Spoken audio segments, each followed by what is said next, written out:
The three things you have to be when you stand up in front of a group of folks like y'all, a very distinguished group of people, is you have to be good, be brief, and be gone. Mel and I will do that. We do have an obligation back in Granbury this evening that we'll go screaming back to. Hopefully Sheriff Wayburn won't have any of his folks looking for us as we go screaming back to Granbury out of Tarrant County. It is a treat to join you this evening. When Pat Williford gives you an invitation, it's really not an invitation. You're cordially demanded to appear.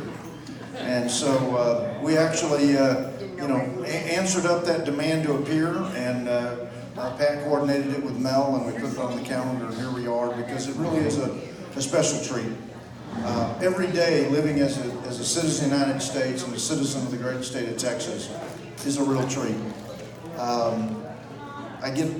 Mel and I get to do a lot of different things. Last month we were Bosque County, and injured paratrooper. We were at a group of veterans with us that we were getting the opportunity to be of service to at Gentleman's Ranch there in Bosque County, and a paratrooper that had retired from the service back in the 90s jumped out with his parachute and a giant American flag, and as he descended, Lee Greenwood's Proud to be an American's plan. If the colors red, white, and blue don't mean anything to you, you're not living. This is a great nation, a great state, and it is a treat to be among you tonight. There are great Americans among us. Many of you have your own stories, but there's a special couple here tonight for Mel and I to acknowledge, and that's certainly the Colliers. Jim and Carol, we met them before we knew them, if that's the way to say it. Y'all are all eating, and I don't want to tell you some of the graphic things that have to be done to you in a burn unit, because I don't want to ruin your appetites, particularly if we talk about the maggots, but we won't do that.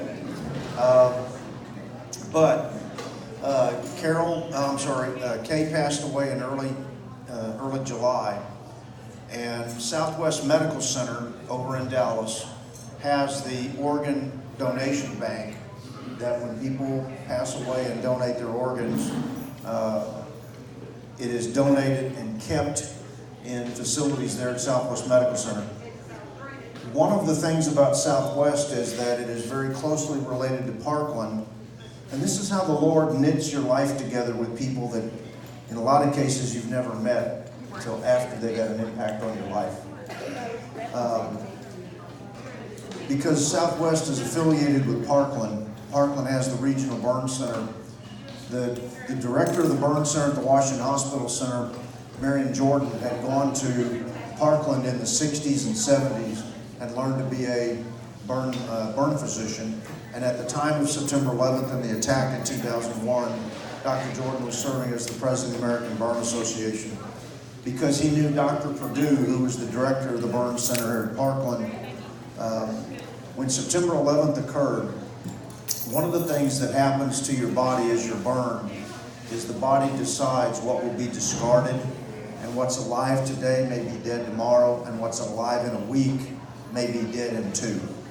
It's like peeling an onion back. The body has to be peeled a layer at a time till you get to the good living flesh, and you have a clean bleeding wound from which to actually adhere to your own skin grafts.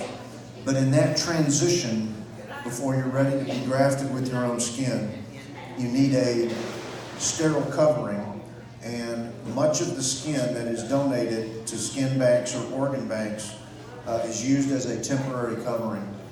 And so Dr. Jordan, knowing Dr. Perdue and the team at Southwest Medical Center on the evening of September 11th, somewhere around midnight, 1 in the morning, is what I was told by Dr. Jordan. He actually makes the call and said, I need as much skin as you can give me.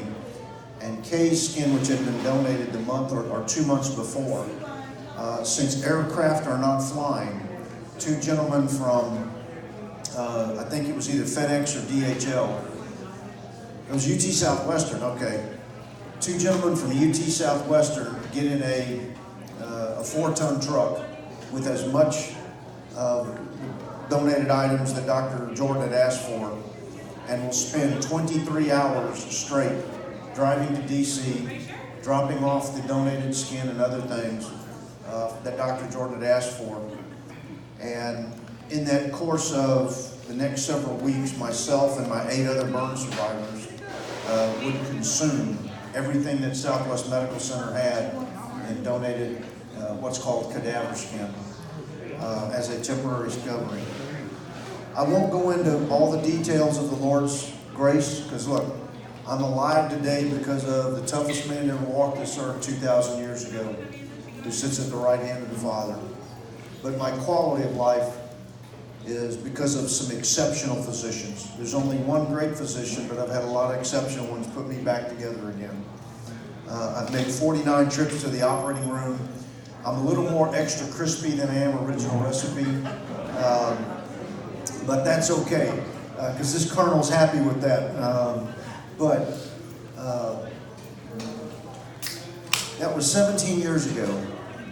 In 17 years, I spent 4 years getting put back together medically. In 2007, Mel and I returned to Texas. I got to retire from the military. We returned back to Texas. I was born here in Tarrant County back in 1961. Moved to Hood County. Yes, Mel and I are hoodlums. It's the euphemism for those of us that live in Hood County. My uncle that lived out there passed away in '98, so we fished down on Granbury, Benbrook, other places like that. It was just a real treat to come home to my home state. In 2010, the Lord saw fit to guide us into political office. I watched my son, Mel and I watched our son Matt graduate from high school, from college out of Texas Tech. 3 years ago, get married to our fabulous daughter-in-law, Anne Marie, and 6 months ago, give birth to our first grandchild. I tell you all that not to bore you, because each one of you have those stories about your grandkids and all those things that are so special to us. In fact, I've been in many a resident facility like this and had people show me their grandkids, and I never really got it until 6 months ago, when now I pull out my iPhone and start showing pictures of the nugget, as we call it. All that to be said, had the Lord taken me the morning of September 11th, and I would be present with the Lord, I wouldn't want to return back to this fallen, sinful earth.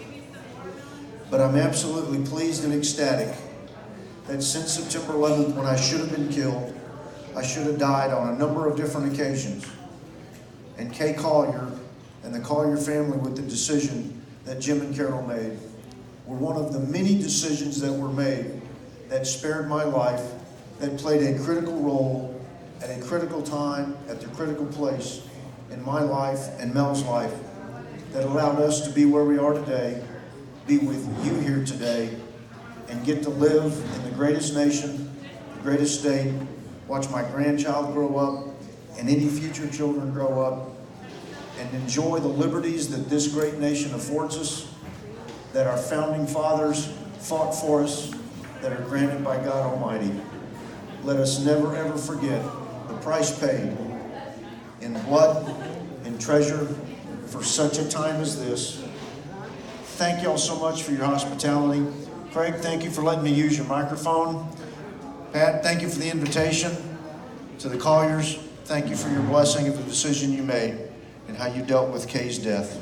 God bless you. Thank you very much. Mel and I have to step out because we have an obligation. It's been a treat to be with you. God bless you. Hooah!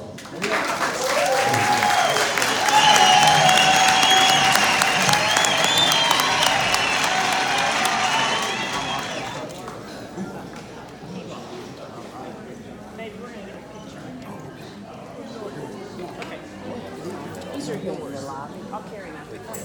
Y'all want to get the picture in the lobby?